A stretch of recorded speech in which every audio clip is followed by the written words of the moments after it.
పండించే ప్రతి మెతుకు మీద తినేవాడి పేరు రాసి ఉంటుందండి. అదే నిజమైతే బుల్లెట్ మీద కూడా ఖచ్చితంగా చావుబోయేడి పేరు రాసే ఉంటుంది.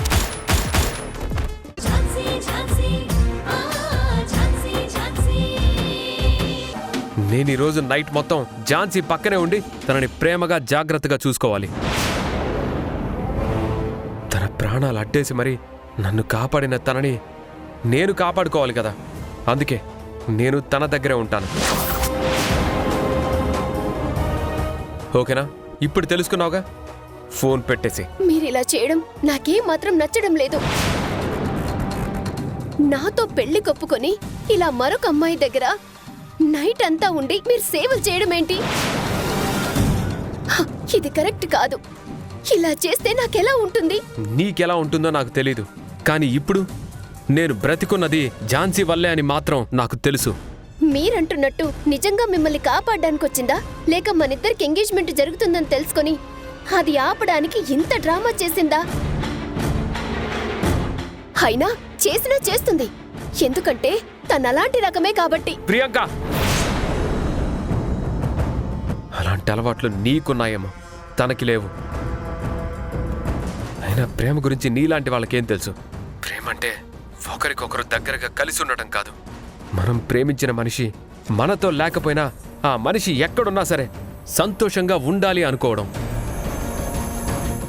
అందుకే ఝాన్సీ నాకు కారణం చెప్పకుండా దూరంగా వెళ్ళిపోవాలనుకున్నా కూడా మమ్మల్ని కాలమే దగ్గర చేసింది. ప్రేమంటే ఒకరికొకరు ప్రాణత్యాగానికైనా సిద్ధంగా ఉండాలి. నా ఝాన్సీ అలా ఉంది కాబట్టే ఈరోజు నేనిక్కడ ఇలా ఉన్నాను. అలానే ఝాన్సీ కోసం నేను ఎప్పుడు ఏ క్షణమైనా సరే ప్రాణత్యాగానికైనా సిద్ధంగా ఉంటాను. అలా నువ్వుంటావా?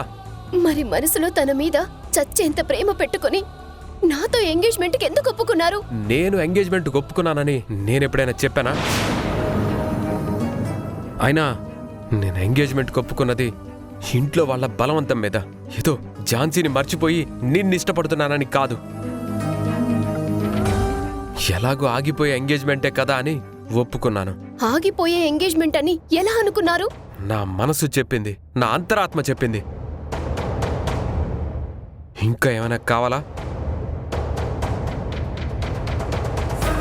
Hello hello hello Gautam sir,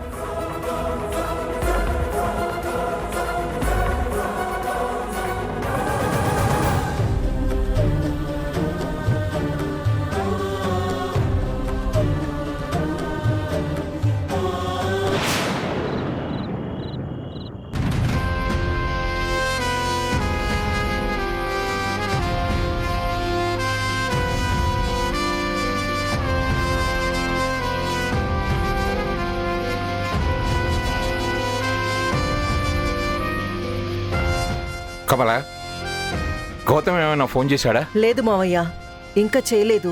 నీకు ఫోన్ చేయలేదు, నాకు ఫోన్ చేయలేదు అంటే ఈ నైట్ అంతా హాస్పిటల్లోనే ఉంటాడా?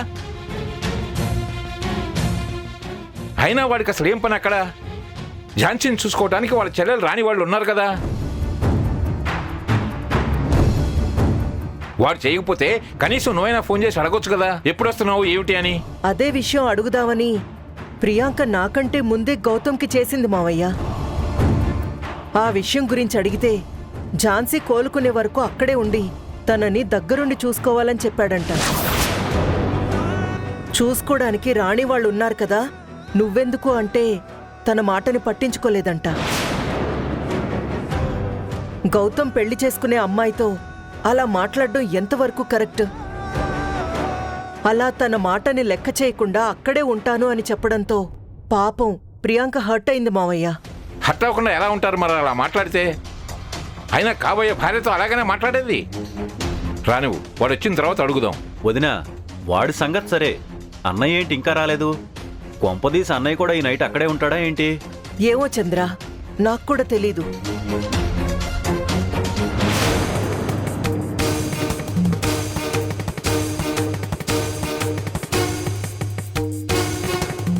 యాండి, వచ్చేసారా? ఇప్పుడే మీ గురించి అనుకుంటున్నామండి.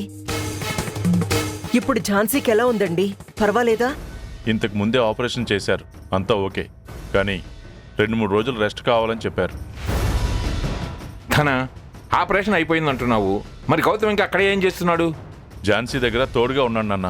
అదేంట్రా గౌతమ్ ఉండటం ఏంటి? వాళ్ళ చెల్లెలు వాళ్ళు ఉన్నారు కదా, వాళ్ళు కదా ఉండాల్సింది. అయినా గౌతమ్ అక్కడే ఉంటుంటే నువ్వు చూస్తూ ఎలా ఊరుకున్నావు? పెళ్లి కాబోయే అబ్బాయి ఇలా పరాయి అమ్మాయి దగ్గర ఉంటే చూసే జనం ఏమనుకుంటారు?